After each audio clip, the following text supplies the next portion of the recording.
partie. Inès Safi, bonjour. Très Bonjour heureux Félix. que tu nous aies rejoints. Vraiment, Bonheur merci. partagé. Avec plaisir, avec grand Bon, plaisir. Ah ouais, il fait très chaud. bon, eh bien, on est très heureux de t'avoir avec nous pour ce live. Donc, ce live, comme je l'ai introduit aux abonnés et à ceux qui visionnent ce live très chaotique, le thème d'aujourd'hui, c'est le sécularocène et le divorce qui a eu lieu au XXe siècle. Enfin, il commence un peu avant, mais il prend corps au XXe siècle. Ce divorce entre science d'une part et foi de l'autre, qui accouche dans le contexte. Alors d'abord, qui accouche de ce que Ivan Illich appelait la technologie non conviviale. Pour lui, la technologie, c'est pas un problème en soi.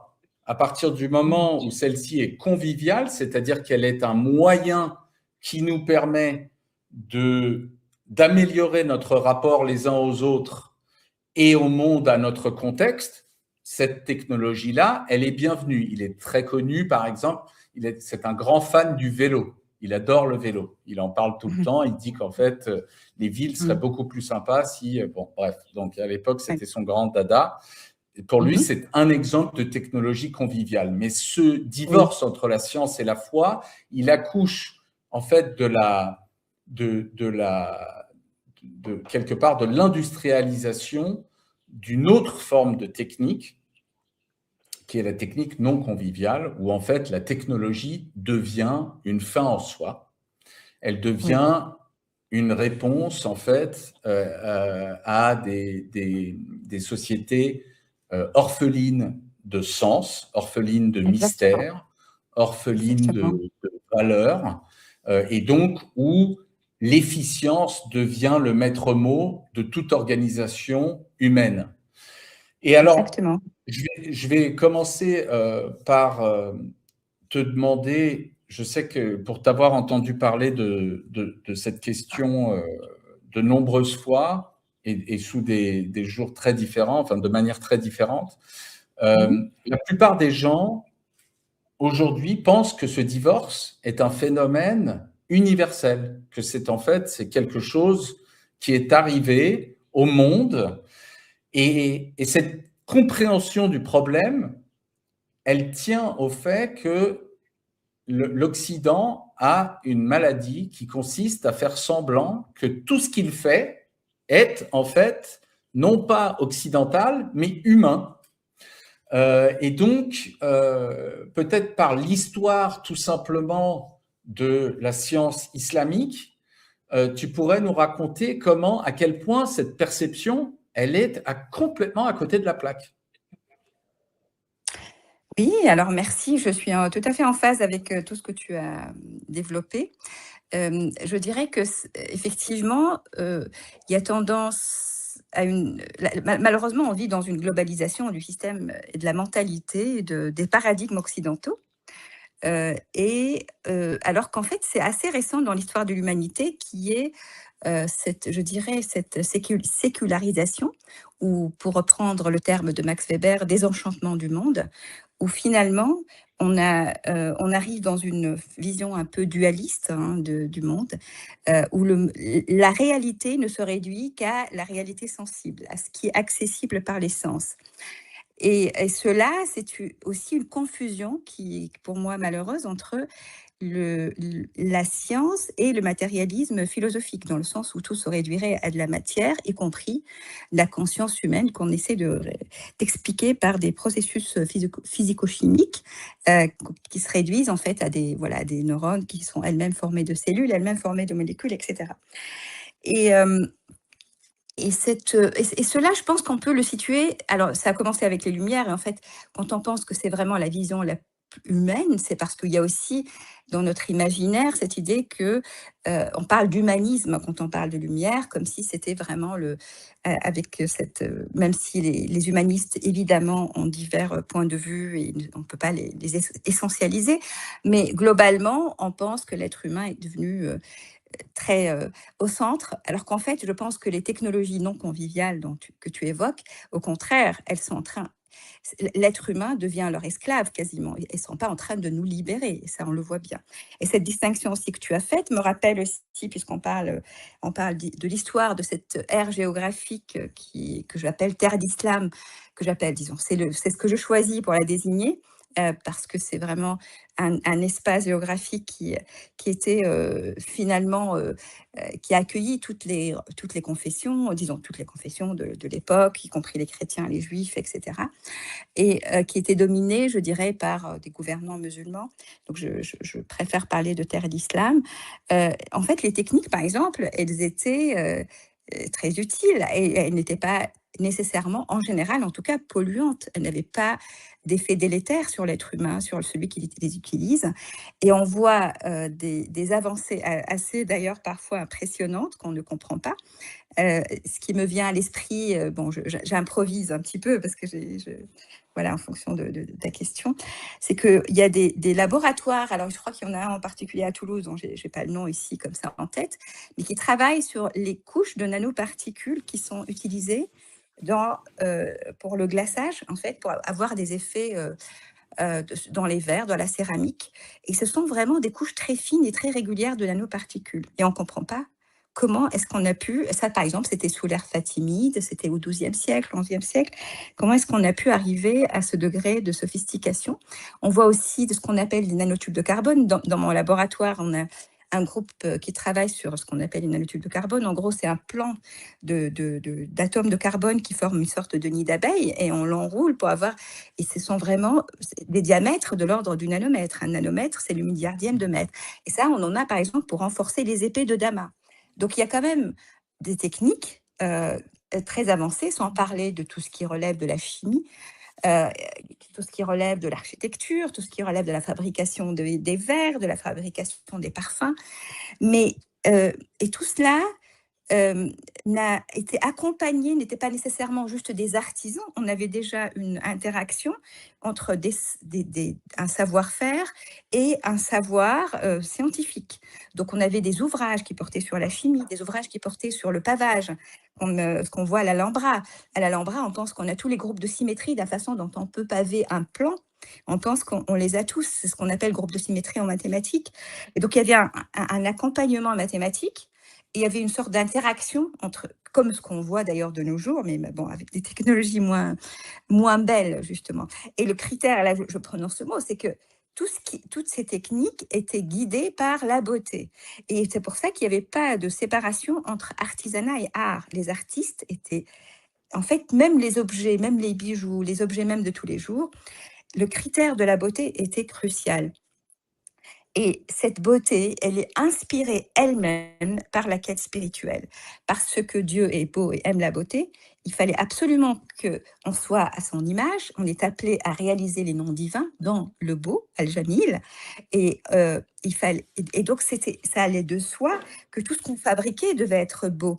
Et beau ne veut pas dire, c'est simplement une esthétique un petit peu selon nos critères actuels. La beauté, c'était aussi ce qui guidait l'éthique elle-même, parce que l'objet avait aussi une éthique, une fonction. Il fallait qu'elle soit respectueuse de ce qu'on appelle la noblesse, qu'elle réalise, en fait, qu'elle soit en accord avec la noblesse des caractères. Et donc, il y avait, et c'était, en fait, c'était en quelque sorte, cette quête spirituelle, c'était elle qui unifiait l'horizon de tout artiste, mais aussi de tout scientifique. Et c'était vraiment l'horizon de toute activité humaine. C'était la finalité. Tu as parlé tout à l'heure, effectivement, que l'objet devient un peu une finalité en soi.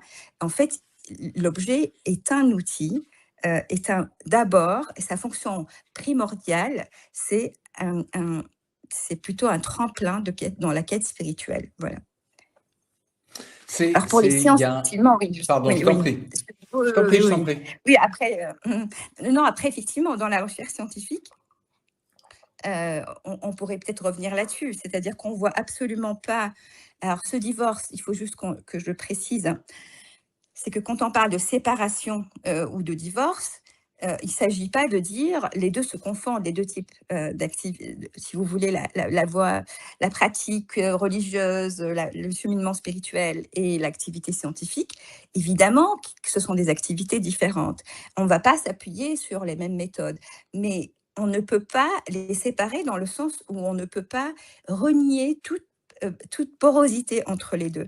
Et cette porosité, on la voit à travers cette histoire, parce qu'on voit qu'il y a des concepts donc d'ordre spirituel qui viennent vraiment parfois de théologiens, en particulier ce qu'on appelle le Calem, qui est la théologie rationaliste, qui ont inspiré énormément, qui ont fécondé finalement la recherche scientifique, et inversement, ces théologiens s'inspiraient aussi de ces quêtes, et parfois on pouvait trouver aussi des scientifiques qui étaient aussi des théologiens en même temps.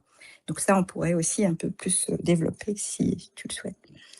On commence par nous dire, juste pour l'anecdote, ce que c'est que le 137, et ensuite, comment est-ce que tu vois l'évolution par la suite de tes collègues physiciens aujourd'hui? Est-ce que ce divorce s'est accéléré depuis, ce qui est mon impression, puisqu'aujourd'hui, je n'ai pas l'impression que la métaphysique soit un sujet dont les physiciens veulent s'emparer, bien au contraire, alors qu'encore une fois, à l'époque de Paoli, c'est vraiment les physiciens qui ont les choses les plus intéressantes à dire à plein d'égards sur les questions de métaphysique, sur la foi, sur la transcendance. Et ils ont tous vraiment des choses fascinantes à dire sur le sujet. Oui, alors juste pour l'anecdote, en fait, le 137, c'est qu'il y a une constante parmi les constantes fondamentales qui ont été, on va dire, tunées, ajustées d'une façon assez remarquable pour qu'on soit là, qu'on existe. Ça fait partie, c'est ce qu'on appelle la constante de structure fine, qui est 1 divisé par 137 et qui a été introduite. Je pense le premier, c'était Sommerfeld pour la structure de l'atome d'hydrogène, des raies spectrales. Et Feynman, on avait dit que c'était l'un des plus grands mystères fascinants, en tout cas de la physique. C'est exactement 1 divisé par 137. Donc voilà. Alors, ensuite, ce que tu dis sur Bohr me rappelle un petit peu.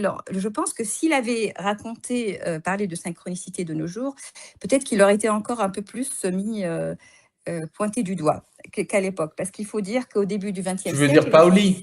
Tu dis Bohr. Pardon, Paoli. Mais tu veux dire Paoli. Pardon, je confonds. Oui, pardon, excuse-moi. Non, je t'en prie. Donc en fait, c'est plutôt je pense que les fondateurs de la physique quantique étaient quand même beaucoup plus ouverts sur la philosophie. Et en fait, ils donnent un exemple de cette porosité ou de cette fécondation de la physique ou des sciences par les croyances, puisque quelqu'un comme Schrödinger, que tu as mentionné, lui, par exemple, il voulait il hésitait entre la philosophie et la physique, et il a fini par choisir la physique, parce que je pense que c'est grâce à son succès, mais il était très influencé par le bouddhisme et par l'idée qu'il y ait une conscience globale dans le monde, et ça, apparemment, ça l'aurait inspiré même pour faire ce pas et renforcer l'intuition de Broglie qui disait que la matière devait aussi avoir un caractère ondulatoire. Et donc Schrödinger s'est approprié cette idée et il a conçu une équation qui contrôle cette fonction d'onde. Alors au début, ce qui est intéressant aussi, c'est que ces physiciens ont évolué dans leur carrière, dans leur vision du monde, aussi à travers la physique quantique. Ils ne sont pas nécessairement arrivés avec un bagage ou un ensemble de croyances qui a guidé leur recherche, mais leur recherche a aussi influencé par la suite leur questionnement métaphysique qui est resté très aigu. Et à la fin de sa vie, Schrödinger a plutôt adopté, alors qu'au départ, il pensait que cette onde avait une existence, un peu comme une onde, une vague à la surface de l'eau. Il a dû abandonner cette idée à la fin de sa vie pour être complètement anti-réaliste. Imaginer qu'il n'y a même pas une réalité qui est là. Et ce sont des physiciens sérieux qui ont écrit dans des ouvrages, dans des articles qui sont publiés dans des revues scientifiques. Et on le voit encore chez certains physiciens qui proposent des interprétations de la physique quantique qui n'ont absolument rien de matérialiste au sens philosophique là aussi, mais qui ne sont même pas en accord avec, je dirais, la logique pure ou avec ni avec les sens communs, ni avec la logique. Et donc ça, c'est très intéressant parce qu'on parle de métaphysique quantique, hein, contrairement ce projet positiviste est complètement affaibli par la physique quantique elle-même, qui est quand même la physique à un angle très important des sciences modernes, en tout cas de la chimie en particulier, hein, parfois mal aimée, mais là, on parle de chimie quantique, de la physique des particules, dans la compréhension même du cosmos. Je dirais ça intervient à tous les niveaux, dans les lasers qu'on utilise et qu'on manipule tous les jours, dans cet ordinateur, même si évidemment, là, les applications en fait, notre vie a été complètement chamboulée et transformée par la physique quantique. Pas nécessairement pour développer cette technologie malheureusement non conviviale. Et l'évolution de ces physiciens, alors je donne aussi un autre exemple. Alors c'est Carlo Rovelli qui parle de Heisenberg et qui disait qu'en fait, quand il était isolé sur une île Helgoland, je crois, s'appelle, je ne sais pas si je la prononce bien, où je crois que c'était pour des raisons de santé, il devait y aller pour la qualité de l'air. Et c'est là où il a vraiment introduit une étape clé dans l'histoire de la physique quantique, où finalement, il introduit l'idée d'observable et de relation même. Hein, on n'a plus des objets en soi qu'on essaie d'explorer. Et là, ce que disait Carlo Rovelli, c'était qu'il était en train de méditer sur le livre de Goethe, le Diwan que Goethe avait dédié à Hafez, qui a eu la première page de couverture en persan et une couverture, parce que Goethe avait appris aussi le persan pour pouvoir lire Hafez et d'autres aussi grands poètes soufis de langue persane. Et en fait, il baignait aussi dans un imaginaire qui n'était pas l'imaginaire, le cadre cartésien. Et donc, c'est quand même. Alors, je peux aussi rappeler que Schrödinger, alors ça, on peut le juger de nos jours avec une certaine méfiance, mais c'était quelqu'un qui était complètement à contre-courant, en particulier dans sa vie personnelle. Il pouvait se permettre de partir, d'avoir des relations un petit peu non conventionnelles, mais c'est pour traduire que ils n'avaient pas la culture du troupeau. Donc c'est comme ça qu'ils ont pu initier et mettre et faire induire une vraie révolution dans l'histoire des sciences quand même. C'est un nouveau paradigme qui se développait là. Et si il s'est resté, et c'est parce que ils étaient confrontés à ces bouleversements conceptuels qu'ils ont dû encore avoir recours, pour certains, aux traditions orientales ou extrême orientales pour plusieurs d'entre eux. Et c'est vrai que c'est cette tendance, mais la question, le débat même entre Einstein et Bohr sur le fait qu'il y ait une réalité indépendante de nos mesures, qu'il n'y a pas de hasard, c'était à l'origine une question purement philosophique quand on y pense. C'est une question sur la nature du réel. Et cette question philosophique a évolué de nos jours vers ce qu'on appelle la deuxième révolution quantique. Alors c'est vrai qu'on l'a exploité pour une révolution technologique, alors que ce qui me paraît beaucoup plus important, c'est plutôt la révolution conceptuelle ou philosophique que ça implique dans notre rapport au monde et notre vision du monde. Et ça, c'est nourri par ces questionnements. Et je pense que les physiciens gagneraient à quelque sorte se poser encore des questions métaphysiques. Je pense que ça pourrait extrêmement fructifier leur recherche actuelle. Il y a un vrai problème de recherche appliquée versus recherche fondamentale. On a l'impression que notre culture, notamment universitaire, la culture de la recherche, en fait, on est obligé de faire nos doctorats sur des choses extraordinairement précises. Sinon, c'est jugé pas vraiment crédible. On encourage les gens à faire du très, très, très précis. Or, c'est des grandes questions, quelque part, qui nous permettent de franchir des frontières déterminantes dans la trajectoire scientifique, culturelle, etc., humaine. Oui, c'est juste pour commenter là-dessus. Pardon. Je suis tout à fait d'accord, c'est-à-dire qu'en fait, on est amené à se spécialiser, mais ça ne veut pas dire nécessairement, heureusement qu'on a encore une certaine liberté pour faire la recherche fondamentale, ce que je fais, mais on se retrouve toujours quelque part lié pour avoir on va dire, des financements, nécessairement, il faut motiver quand même la recherche par les applications comme les ordinateurs quantiques, etc. Même si on sait que c'est très lointain.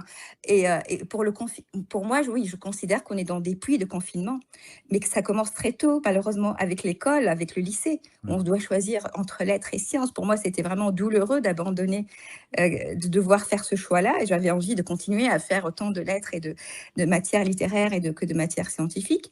Et c'est très dommage aussi qu'à l'université, en France en tout cas, parce qu'aux États-Unis, il y a plus de liberté. Quand j'étais à Rutgers, à un moment, j'avais la liberté d'aller prendre des cours de philosophie au département de philosophie. C'est pas le cas en France. Il y a beaucoup moins, c'est beaucoup plus rigide. Et donc, on ne fait pas de philosophie en général. Pourquoi on arrête la philosophie au niveau du bac? C'est complètement aberrant. Ou on n'en fait qu'une année. C'est aberrant. Et pour moi, c'est le problème de l'interdisciplinarité ou de la transdisciplinarité qui a besoin, qui est aussi en jeu, qui nous manque crucialement. Voilà. Oui. C'est fou de voir. Non, mais c'est fou de voir les budgets consacrés à l'élaboration d'un soin repulpant pour les lèvres par L'Oréal ou des armes pour détruire la vie des gens, voilà, dans des cultures qui, la plupart du temps, ne sont pas des cultures occidentales. Et de voir qu'on n'est pas foutu de mettre des budgets même qui sont une fraction des premiers pour de la recherche fondamentale. Bon, moi, je trouve ça un peu désolant, même très désolant et très problématique, puisque en fait, en anglais, on dit a self-fulfilling prophecy. À force de faire ces choix ont une influence sur les choix qu'on fait, sur la manière dont on finance la recherche, ont une influence sur ce qu'on trouve, sur les résultats, forcément. Donc, exactement, moi, c'est quelque chose que exactement, la question, comme disait Rumi d'ailleurs, à la moitié de la réponse. On ne peut pas se donner des objectifs en tant que scientifique sans nous poser en amont la question de quelle est la finalité de notre recherche, à quoi elle servira. Et ça, on n'est pas capable de le faire actuellement, on ne le fait pas en général. Et on se dit, oui, si on a utilisé nos recherches pour, je ne sais pas, pour des applications polluantes, etc., c'est pas de notre faute, on n'y est pour rien. Alors, c'est très compliqué de se poser cette question, parce que c'est vrai qu'on a l'impression qu'on peut limiter un peu les domaines de nos recherches, mais il y a une vraie réflexion à mener pour savoir. Et là, maintenant, elle devient urgente avec le défi. Là, on a quand même une augmentation de température assez frappante. On n'a plus. C'est difficile pour moi d'être climato-sceptique, sachant qu'il n'y a pas que le réchauffement climatique. Et toutes les conséquences de tout ce qu'on fabrique, de tout ce qu'on utilise, etc. En fait, chacune de nos actions devient problématique pour la nature. C'est vraiment terrible d'être dans cette situation-là. Et donc, c'est pour ça que... et j'ai l'impression que c'est aussi... tu parlais tout à l'heure de la foi. Alors, pour moi, c'est parce qu'on est coupé, en fait, avec malheureusement... les lumières, on a été coupé de notre dimension verticale et on a cru que l'être humain pouvait devenir autonome et maître de lui-même en se débarrassant des croyances, et que c'était le salut passé par la libération par rapport aux croyances. Mais on n'a fait que séculariser finalement des concepts d'ailleurs en Europe par exemple qui venaient du christianisme et le summum, je dirais que ça se concrétise d'une façon frappante avec les projets transhumanistes, parce qu'en fait, on cherche à avoir une divinisation complètement horizontale et une éternité quelque part. Elle revient à cette quête, mais on la matérialise. On renforce aussi cette vision mécaniste ou concept mécanisant de l'être humain. Et ça me paraît... donc, c'est le comble, finalement, c'est de s'inspirer, finalement, de remplir ce manque de verticalité par une sorte de superpuissance qui, pour moi, c'est qu'une illusion, c'est un mirage. Et tu parlais aussi de en fait, quand tu as parlé de ce besoin de l'être humain, ça me rappelle, je ne peux pas m'empêcher de penser à ce fabuleux poème de Rumi, « Écoute la flûte de roseau se plaindre et discourir de la séparation depuis que l'on m'a coupé de la roselière. À travers mes cris, hommes et femmes se sont plaints. » Je veux un cœur déchiré par la séparation pour y verser la douleur du désir. Et c'est vraiment, c'est revenir à la source, à notre nature primordiale. Et ce lien, c'est aussi ce lien qui nous permet de vivre notre unité avec tout ce qui est, et de réhabiliter la sacralité de tout ce qui est, et de réhabiliter le sens dans tout ce qui est. Ouais. Alors, tu as parlé tout à l'heure de Richard Feynman. Richard Feynman, qui était un type, un autre physicien auquel je me suis beaucoup intéressé parce qu'il y a quelque chose de tellement charismatique. Vous pouvez aller sur YouTube, regarder les vidéos de Richard Feynman. C'est juste fabuleux. La manière dont ce type arrive à vulgariser au sens le plus noble des choses assez compliquées. Il y a beaucoup de ses cours. Il avait un gros accent de Brooklyn. Il était super charismatique. Et puis, en fait, il n'y avait vraiment pas de questions idiotes. Il répondait à tout. Et moi, j'ai des vidéos qui me restent en tête qui me resteront en tête pour toujours parce qu'en fait, il arrivait à expliquer des choses très compliquées, comme par exemple, ou des choses qui n'ont rien à voir avec la physique. Notamment, par exemple, je me rappelle d'une histoire où il raconte comment son père, quand il est gamin, veut lui expliquer l'épistémologie. Donc la nature, les questions sur la nature de la connaissance. Et il lui dit, bah, écoute, d'abord, il lui apprend à dire le mot oiseau en allemand, en yiddish, en chinois, en français, etc. Et donc, il lui apprend, et là, il lui dit, qu'est-ce que tu sais maintenant des oiseaux avec ces mots? Et en fait, il lui dit, bah, tu vois, tu sais plein de choses sur les oiseaux, et en fait, tu sais rien. Parce qu'en fait, si on ne parle pas de plumes, si on ne parle pas d'ailes, si on ne parle pas de vol, pour l'essentiel des oiseaux, pas d'offense aux autruches, mais si on ne parle pas de ces choses-là, en fait, tu n'es pas vraiment avancé sur ce que c'est un oiseau. Tu ne comprends pas. Tu sais plein de mots qui disent oiseau, mais en fait, tu ne sais pas grand-chose. Et en fait, cette question, je pense qu'elle a vachement influencé Feynman, qui notamment a vu naître les ancêtres de ce qu'on nomme aujourd'hui l'intelligence artificielle et les LLM, avec ce qu'on appelle à l'époque le machine learning, donc les premiers ordinateurs qui d'ailleurs ont été développés, n'oublions pas, pour construire la bombe atomique. Mais en gros, ces ordinateurs, dans les années 50, on commence à être un peu plus ouvert d'esprit, à essayer de les utiliser pour faire autre chose que tuer des gens. Et donc, on leur apprend, par exemple, il y a un moment où je crois que c'est l'ordinateur je crois que c'est IBM, dont je parlais tout à l'heure, dont je rappelle que ce sont les machines d'IBM qui furent utilisées pour classer les tziganes, les juifs, les communistes, les slaves, etc., dans les camps de la mort nazis. Et donc, IBM ne fait plus dans ces cartes à trous, elle fait dans les ordinateurs et ils participent, ils apprennent à ces machines, donc à ces ordinateurs, à jouer aux dames, par exemple. Et quand la machine commence à jouer aux dames, là, tout le monde s'excite, il y a des papiers. Et Feynman, il est très sceptique, en fait, parce qu'on commence à dire, oui, demain, il y aura des robots, ils vont prendre le pouvoir, ils vont fabriquer ci, ils vont... Et lui, il dit, bah, en gros, hein, je paraphrase, mais il dit, écoutez, une machine à compter les chaussettes, très sophistiquée, reste une machine à compter les chaussettes.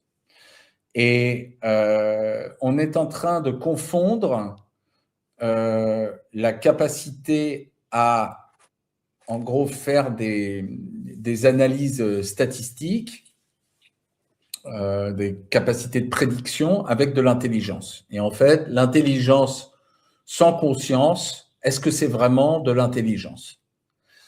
Et j'ai l'impression que au cœur de nos questionnements sur l'intelligence artificielle et des conversations sur l'intelligence artificielle, je constate qu'il y a peu de questionnements sur la validité de cette expression d'intelligence artificielle. Comment est-ce que toi, tu vois ce terme? Est-ce que tu trouves qu'il est approprié? Ah non, pas du tout. Alors là, loin de là. Et je pense que les mots ont leur poids, leur importance, hein, et ils nous induisent en erreur et on est piégé par le langage, comme on l'est d'ailleurs en physique quantique ou même par le matérialisme lui-même. Et en fait, on sait très bien que, bon, d'abord, l'intelligence humaine n'a rien à voir avec une intelligence qui est plutôt une sorte de système de plagiat massif qui n'a absolument aucune. Je dirais que pour moi, l'intelligence ne relève même pas d'une opération logique. Elle est bien au-delà. Il y a l'intelligence du cœur, il y a l'intelligence des mains, il y a l'intelligence de l'être lui-même. Et, euh, et la réduire, déjà, ça ne va pas ensemble, intelligence artificielle. Mais il y a aussi un problème qui se pose actuellement. Moi, je le vois autour de moi, c'est qu'on a une confiance quasiment aveugle dans l'IA parce qu'on pense que c'est intelligent, que c'est même plus intelligent que nous, qu'on n'a plus la vigilance qu'on a auprès des êtres humains. Quand on nous raconte des bêtises, en général, on est quand même, on a une sorte de capacité de discernement qui nous permet un petit peu de faire le tri. Mais là, avec les hallucinations de l'IA, on est capable de gober tout. D'ailleurs, on a eu des exemples, je crois qu'il y avait un discours officiel fondé sur l'IA où il y avait une erreur sur une date, mais flagrante, qui n'a pas été complètement notée. Et c'est très inquiétant. C'est très inquiétant aussi par rapport aux capacités, et en particulier chez les jeunes, au fait que il n'y a pas besoin même d'études, même s'il y a une étude au MIT qui n'a pas encore le tampon scientifique, on va dire, même si on ne sait pas très bien après qu'est-ce que c'est scientifique, qu'il faudrait reproduire, etc., à grande échelle, mais il va de soi que ça nous démunit, ça ne peut qu'affaiblir nos capacités de réflexion et notre sens critique, et qu'on va s'appuyer de plus en plus sur l'IA pour même écrire maintenant, on entend parler de livres écrits par l'IA. Comment est-ce qu'on peut lire quelqu'un sans savoir, ou lire même, avoir un livre produit par l'IA? Non seulement on s'est fondé sur du plagiat, mais en plus, il n'y a plus une personne. On a besoin de savoir qui a écrit. Et cela, pour moi, ça se généralise même aux œuvres scientifiques. On a tendance à penser que les scientifiques, on n'a pas besoin de connaître leur parcours. D'ailleurs, c'est intéressant que tu parles du parcours de Pauli, parce qu'on a tendance à penser que non, en fait, l'œuvre scientifique, c'est tellement objectif que c'est complètement indépendant de tout cheminement de vie, de parcours, tout simplement personnel. Contrairement aux auteurs, les auteurs d'un roman, on a envie d'en savoir plus. Et on voit un peu et là, avec qu'est-ce que ça fait, mais pour moi, c'est très important d'attacher, de pouvoir voir les touches personnelles dans un ouvrage, qui soit d'ailleurs scientifique ou littéraire ou philosophique. Et donc, c'est une dérive qui m'inquiète beaucoup. Et on est, sans parler évidemment, ça c'est encore un autre aspect, de l'impact écologique colossal de l'IA. Et on est en train, là j'ai vu qu'on est en train d'injecter encore des milliards et des milliards, qui sont là aussi, comme tu as mentionné, les applications militaires, mais en fin de compte, il y a aussi beaucoup d'applications militaires, et ça, on le sait avec ce qui s'est passé à Gaza en particulier, ce sont des hallucinations pour moi de l'IA qui ont fait des victimes innocentes, entre autres, ou même en Iran. Minab aussi. Ouais, ouais. Voilà. Et donc, c'est dramatique et ça relève, pour moi, d'une nouvelle étape, parce qu'on a eu des technologies, effectivement, on compare parfois ça à l'ordinateur. Non, c'est pas pareil. Là, c'est vraiment, on veut remplacer ce qu'il y a de plus précieux dans l'être humain, sa capacité à raisonner, sa capacité à produire, sa créativité, et on est en train de doter l'âme. Et en fait, on est dans une période où tout n'a plus d'âme. Donc, c'est la machine qui remplace l'âme, en quelque sorte, ou c'est une machine qui n'a plus d'âme.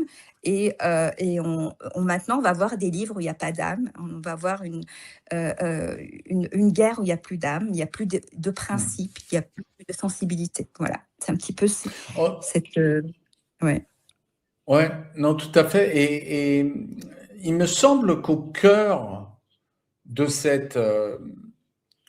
de cette incapacité, en fait, à Mm. questionner même le nom, le terme IA. Oui, Il oui, y tout à fait. a une sorte il y a des malentendus, en fait, qui sont mis sous le tapis. C'est-à-dire qu'en Tout à fait. réalité, on fait comme si, pour revenir à la question de l'épistémologie, bah, en fait, toutes les données n'ont pas Mhm. la même valeur. Et en réalité, par exemple, les données qui ne sont pas passées par le tamis de la culture, eh bien, elles n'ont pas le sens qu'elles prennent lorsqu'on les passe par celui-ci. Et donc, Oui, voilà, les données par le prisme culturel, elles changent de valeur. Et oui. on semble penser que quand j'entends les discussions sur l'avènement de ce qu'on appelle en anglais AGI, donc AGI, l'intelligence artificielle générale, c'est-à-dire l'idée qu'on va avoir des intelligences artificielles en fait qui n'ont plus d'hallucinations, qui comprennent tout et qui sont capables en fait de vraiment de tout faire, tout penser, tout, etc., mieux que l'homme. Et en fait, ça pointe du doigt, pour moi, une incompréhension, notamment sur les variétés d'intelligence, parce que j'ai parlé des data, donc des données qui ne sont pas passées par le tamis de la culture, mais quelque part, pour moi, l'intelligence, la connaissance qui me fascine, qui m'intéresse, et dont j'ai l'impression que notre civilisation occidentale est-elle digne de ce nom, je n'en suis pas sûr, manque si cruellement, c'est la sagesse. Et la Tout à fait. sagesse, c'est pas une question de quantité. La sagesse, Exactement. c'est une question de Qualité. qualité de Exactement. compréhension du monde et de soi. Oui, Et tout en à fait, fait. la sagesse, ça se mesure pas dans un livre, parce que et c'est ça le problème des LLM, c'est qu'elles nous sortent des textes, mais en réalité, l'intelligence qui devrait nous obséder, en tout cas qui devrait nous intéresser en premier lieu, en premier chef aujourd'hui, c'est encore une fois, c'est cette intelligence qui ne se mesure pas dans les paroles, pas dans les textes, mais dans les actes. En Tout à fait. réalité, la sagesse, c'est pas. Moi, je peux avoir l'air sage, mais en fait, au bout du compte, si derrière je ne fais pas ce que je dis, Oui, bah en fait, voilà, en fait, c'est du vent. Et donc, j'ai exactement. l'impression on est complètement coincé par ces malentendus qui sont en fait, c'est là où on se rend compte de l'importance de la catastrophe, en fait, d'avoir évacué les questions métaphysiques, épistémologiques, ontologiques.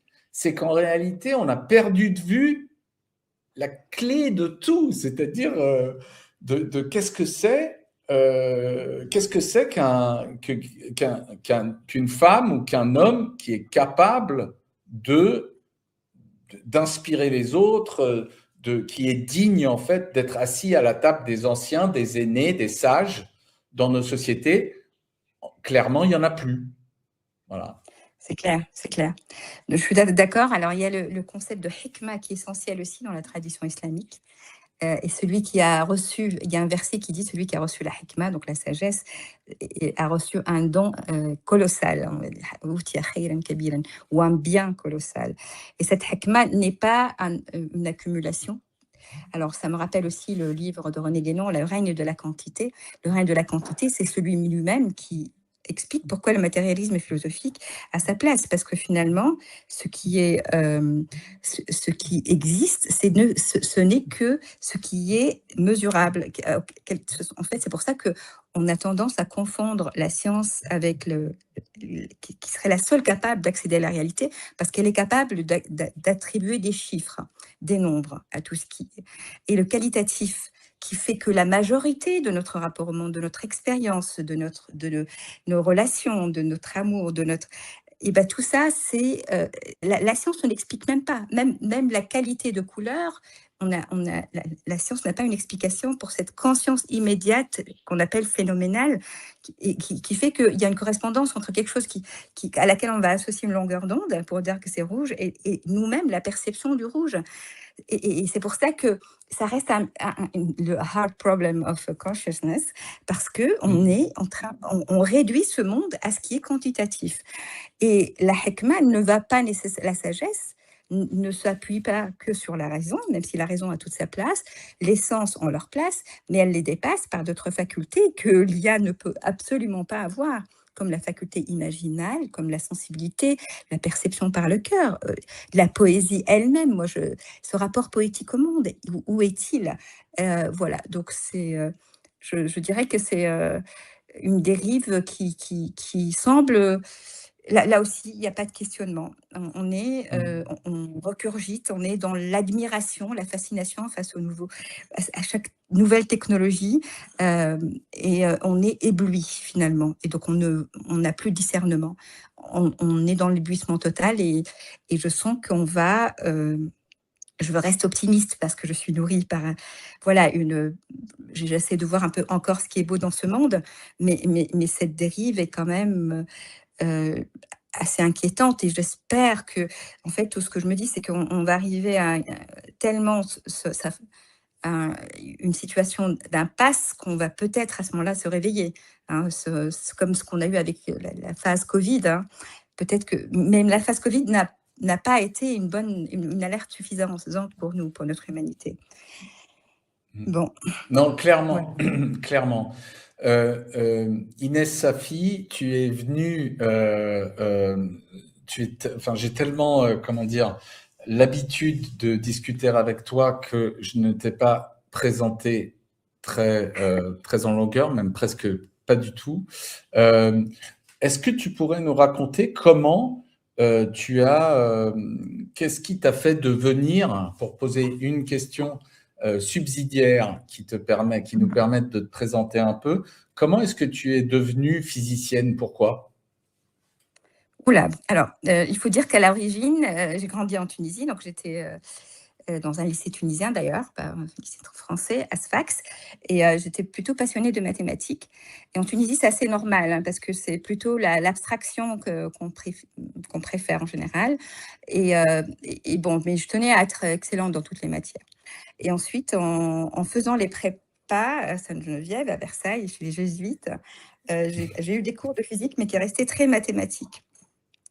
Et c'est par la suite, à l'école polytechnique, que j'ai pu avoir mes cours de physique quantique, d'abord avec Édouard de Brézin, et puis en deuxième année, j'ai choisi ce qu'on appelait la majeure, c'est-à-dire c'est une option majoritaire, qui c'était la physique des particules avec Jean-Louis Badevant, où j'ai eu aussi comme prof Alain Aspect, qui est le prix Nobel de 2022. Et ça, évidemment, ça m'a fascinée parce qu'il y avait à la fois un beau formalisme mathématique qui pouvait assouvir mon amour pour les mathématiques et en même temps un mystère qui restait là. Parce que je n'étais pas passionnée de physique classique, en fait. J'aimais pas spécialement la mécanique classique qu'on a enseignée un peu au lycée.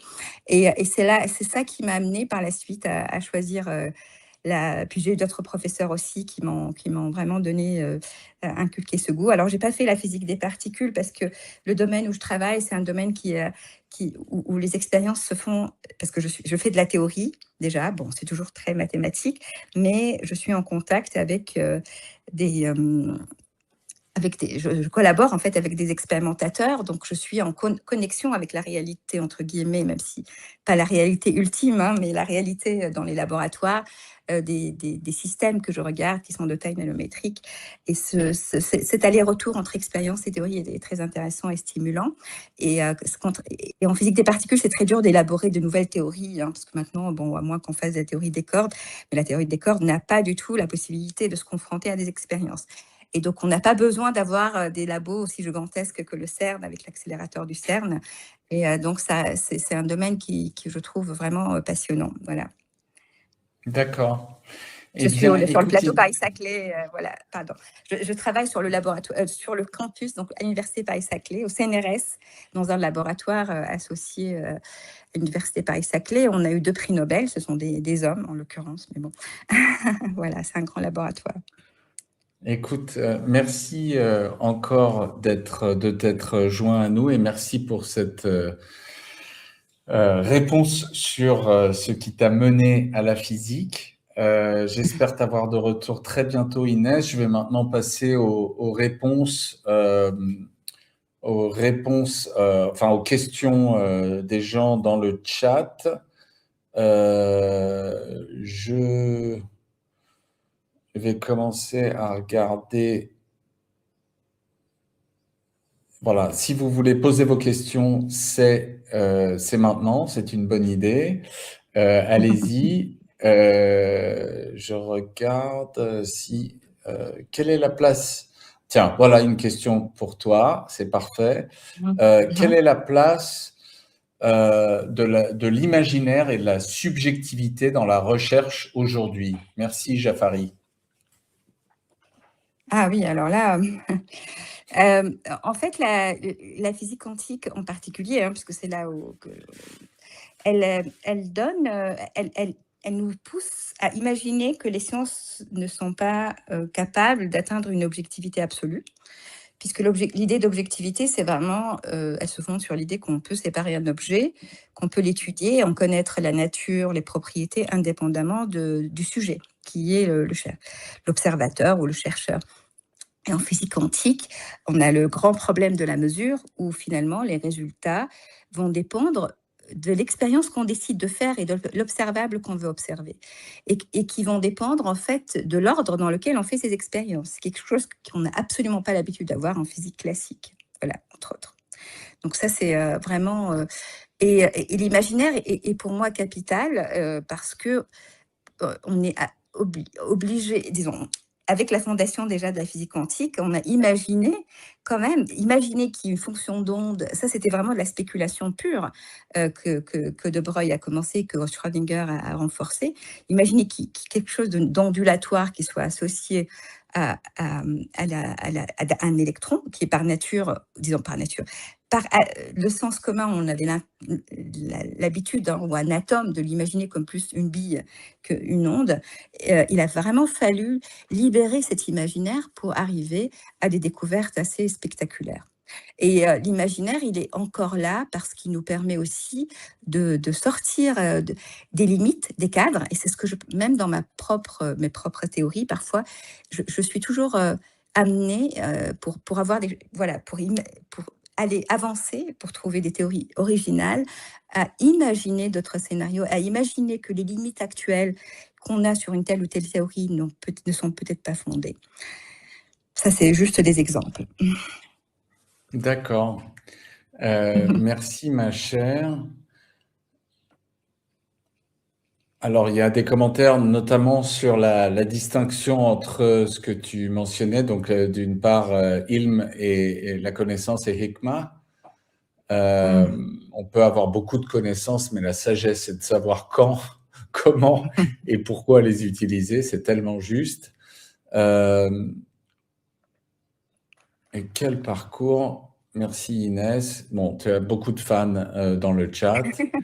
Alors, si vous deviez... merci, une excellente question de Kissa Weiss. Si vous deviez nous conseiller des livres pour comprendre en profondeur ces questions, qu'est-ce que tu nous recommanderais? Oula, alors ça dépend de quelle question, mais je dirais que pour la physique quantique, maintenant, je conseillerais un livre de vulgarisation scientifique, on va dire, qui est fait par 2 journalistes, qui s'appelle Le Quantique des quantiques, ça joue avec les mots. Et alors, le problème, c'est dès qu'on présente la physique quantique, inconsciemment ou consciemment, on adopte une interprétation. Les interprétations, ça relève de croyances, hein. Quand je vous parlais d'imaginaire aussi, c'était le point que je voulais ajouter, c'est que l'imaginaire est déployé aussi pour imaginer des interprétations qui n'ont rien à voir avec nos sens communs. Imaginer comme des états de conscience. Il y a un physicien qui s'appelle Hervé Svirne, qui est sur le plateau Paris-Saclay par ailleurs, je crois maintenant, et qui imagine des consciences qui interviennent au moment de la mesure. Donc, on parlait aussi de subjectivité.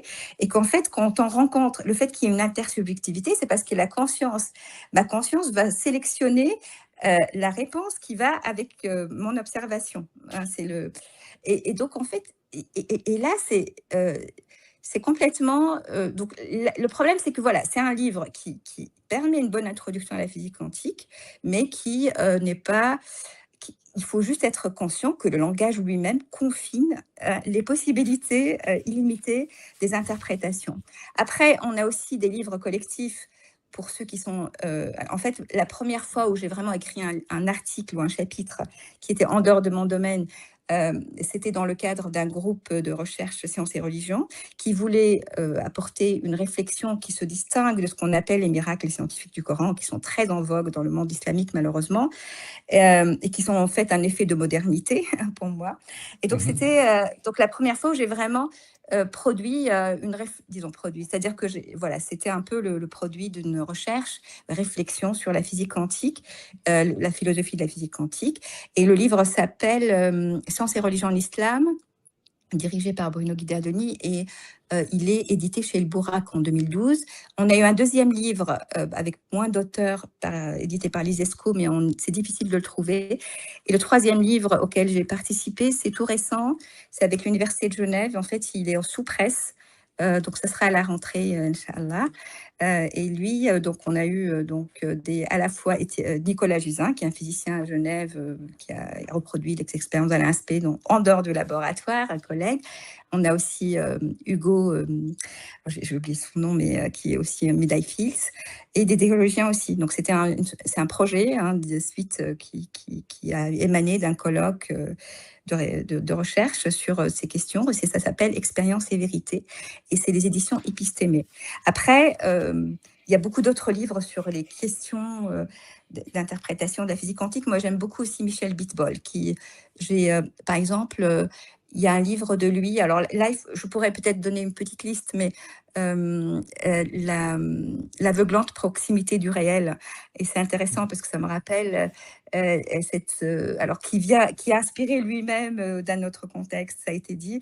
Mais c'est vraiment pour dire qu'en fait, on n'a pas accès à cette réalité parce qu'elle est trop proche de nous. Et ça rappelle des citations, entre autres, de Razali sur le fait que ce monde, il nous est... En fait, si on n'arrive pas à connaître la nature en fait fondamentale des choses, c'est parce que ce wujud, cet être qui remplit le tout, et finalement, on est dedans. C'est parce qu'il y a cette tawhid, cette unité du tout, que c'est très difficile, en étant à l'intérieur de ce monde, de l'observer. On ne peut pas être extérieur, on ne peut pas être dans l'objectivité. Voilà.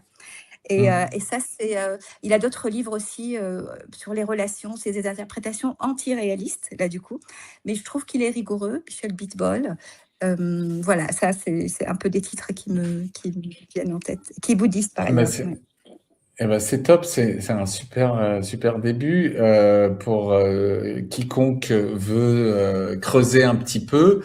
Il y a déjà de la matière. Alors, une dernière question à laquelle je t'invite à répondre, et puis ensuite, on se dira au revoir. Je suis très conscient du fait que nous avons largement dépassé le quota de temps que tu m'avais octroyé à la base. Donc, merci d'être resté si longtemps. J'y suis très sensible. Mais donc, question à toi, et puis ensuite, j'y répondrai quant à moi après ton départ. Est-ce que vous êtes, tout simplement, une question très large, est-ce que vous êtes optimiste pour le futur? Oh là là, quelle question.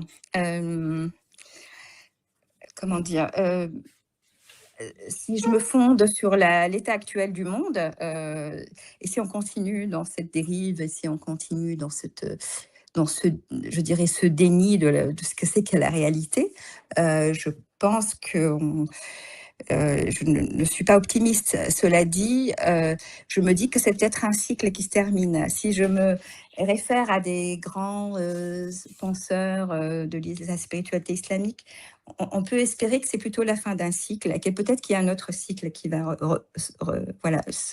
sortir des décombres. Et peut-être que... Et puis, on a toujours cet espoir, alors ça relève de la croyance, mais qui est un petit peu... que Jésus revienne sur terre pour notre salut.